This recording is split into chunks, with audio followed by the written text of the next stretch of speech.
Awesome.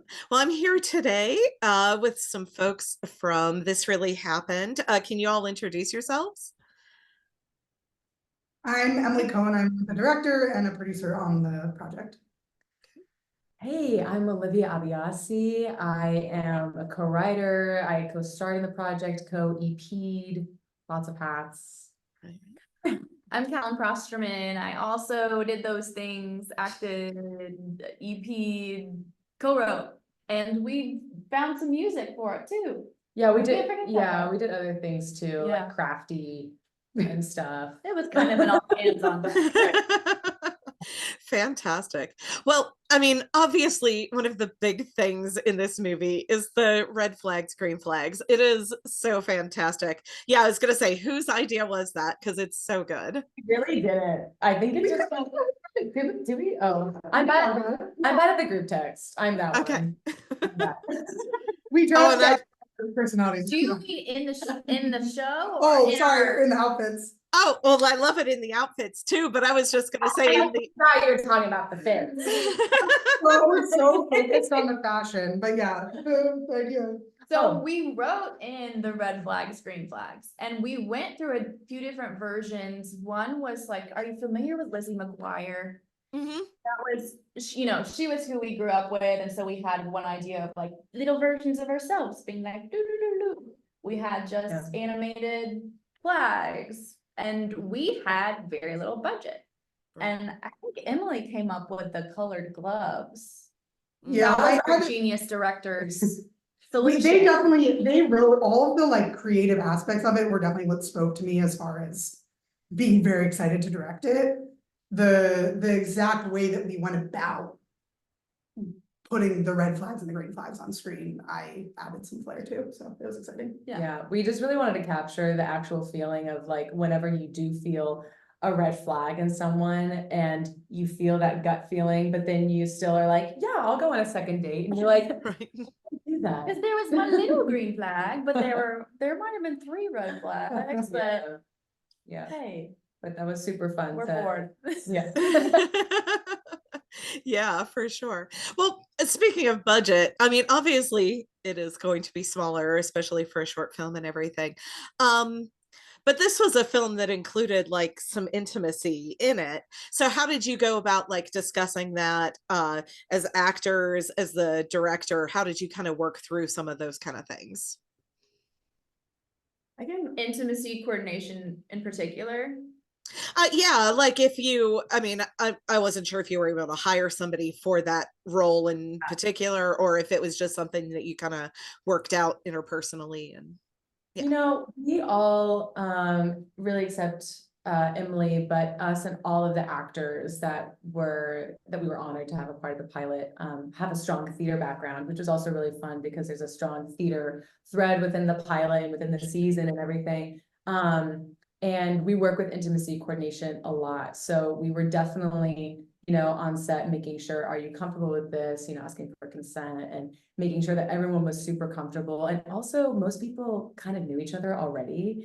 And we definitely made sure to take those scenes, slower, and also to make sure that it was, authentic and that we were comfortable with, kissing and holding hands and doing that whole thing. Luckily, there wasn't so much intense intimacy. Right. I tend to approach any intimate scenes like choreography, so it's really explicit. Like, okay, he's gonna put his hand here. Is that okay at this point? And we did actually have a dance sequence, so I think that was our biggest intimate moment, and we worked with a choreographer, so everything was very well choreographed, and there weren't any surprises when it came to the intimacy, And Abu's boy was really great. I know he's had some intimacy training. He would even ask to put his hand on your arm. He was there was a lot of that. Yeah.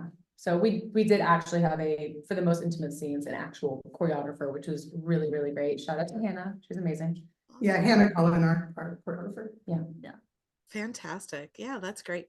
So this says this was based on a true story, but I said even if it's not like true, it feels super relatable. But can you just talk even about writing something that like could come across as somewhat embarrassing and not super flattering to you?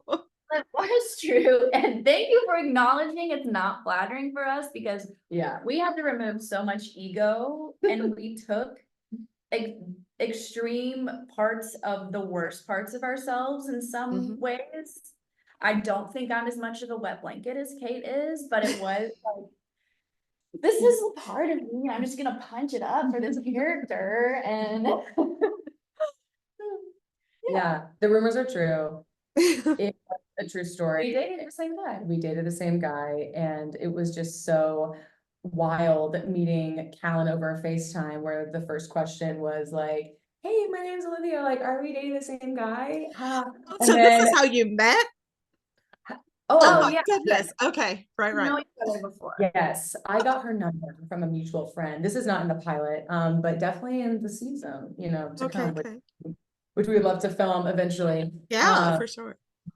Distribute and to get this story out, because it is so relatable, and Yeah. it's been so fun just like meeting people at the festival and like telling a story about like how our first FaceTime call was about this and how it ended with like, and should we like make a TV series about this as a joke, and here we are at Tribeca. Right. Yeah. It's been so fun getting to tell the story, and I feel like it's one of two reactions. Like the first is like, oh my gosh, wait, what happened? And it kind of feels like a gossip session in the sense where it's like, oh my gosh, blah, blah, blah, blah. Or people are like, this exact thing happened to me. And that has been, I feel like, just so Yeah. rewarding to like connect with people that way. And then, Not more- the TV show, but the experience. the experience, Right, yeah. right, right. Always, Older women, younger, Yeah. I also not had- women. When we were in post, I was seeing someone for a minute where I was like, guys, like he sent me this playlist, like it ended up very like a lot like the pilot, and then it did, and Oh then my my gosh. friend started dating him after me. So I was like, yeah, this Red really flag, happens. yeah. Oh, that's so wild. Yeah, and I think one of the things I love at the end is where there's just that little, both of you waving your little red flags. I love that of like, yeah, well, we followed all the green flags and that worked, except it also didn't work. So who cares? We're just gonna go for it. So well, we kind of wanted also to use it as a launching pad into the rest of the series to explore also like that these two women aren't perfect.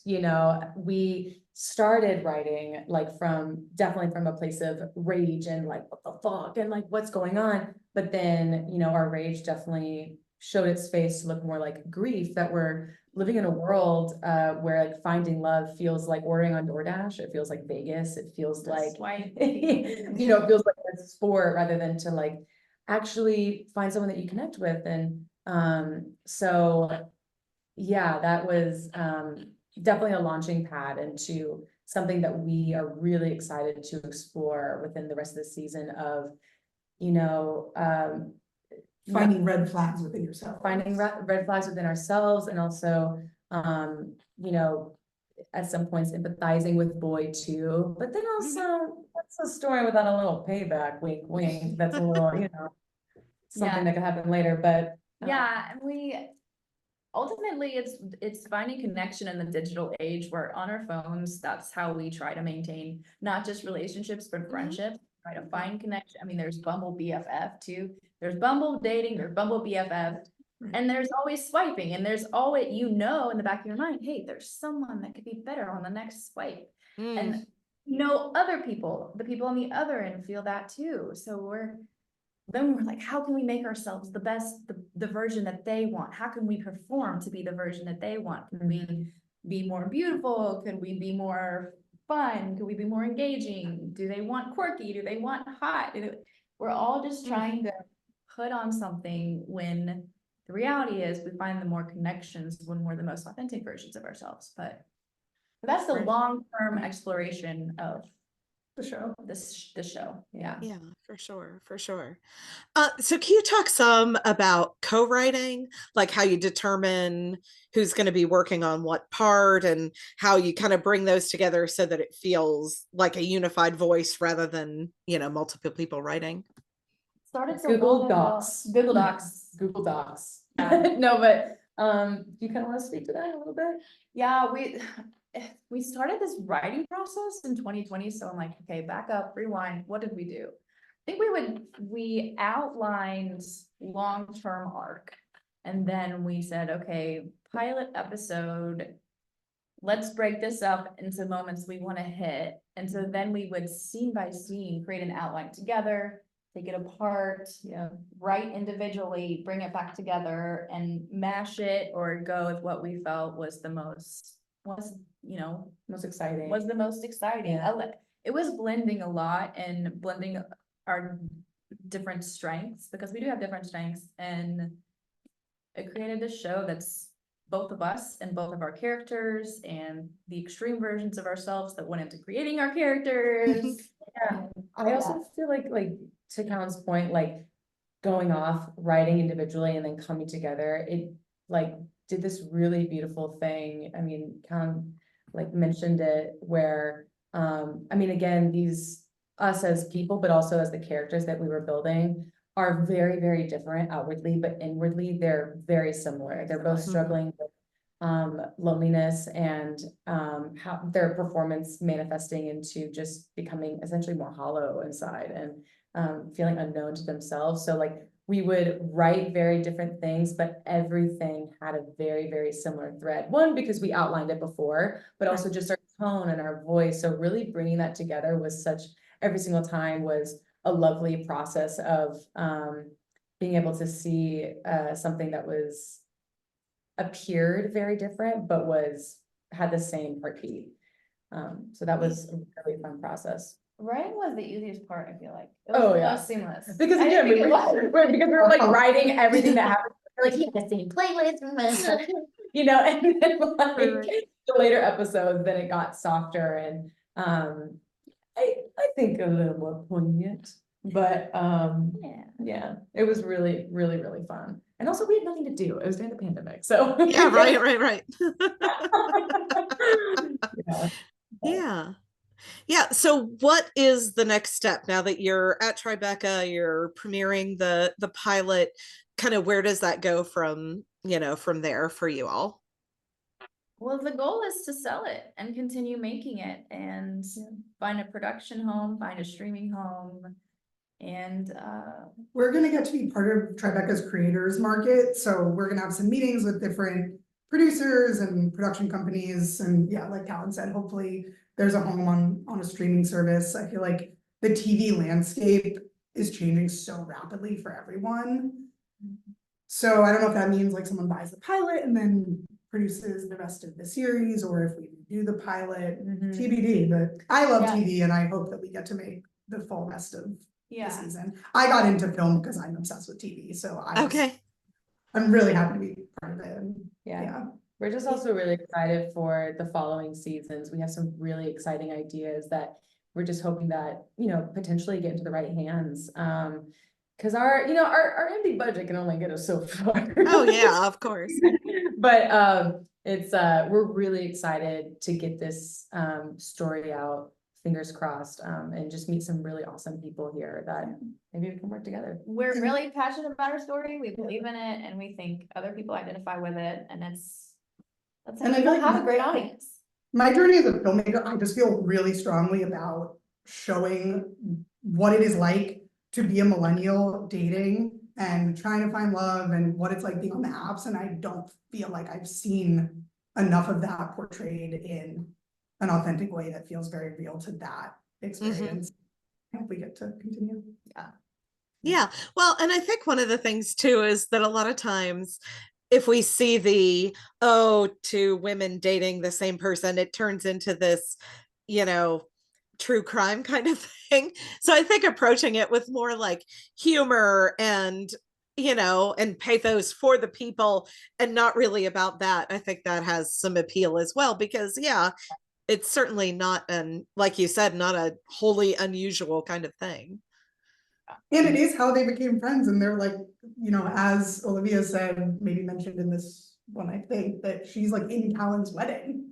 And like, Oh, wow. you know, friendship angle of it, which is such a beautiful part of the whole story. Yeah, I think we're just so like hashtag blessed that, you know, like working with two awesome women where it wasn't just about like product and like it Mhm. wasn't just about like getting into this festival and like all this stuff. Of course, like we had dreams and goals and hopes, but like, you know, ultimately we really connected and we formed like lifelong friendships and just had so much fun. I mean, truly, it just felt like so much more than just making a product. Which is probably why it's worked out. Yeah, Mhm. why it's relatable. Yeah, for sure. But Excellent. yeah, Fantastic. Well, thank you all for joining me today. I really appreciate it. It's been so great to talk to you and meet you and everything. And I wish you well on, yeah, everything. I hope that this all works out for y'all. So, Thank you so much. so We much. all appreciate right. it. Thank you Absolutely. Thank you. Sure thing. Congratulations. Take care.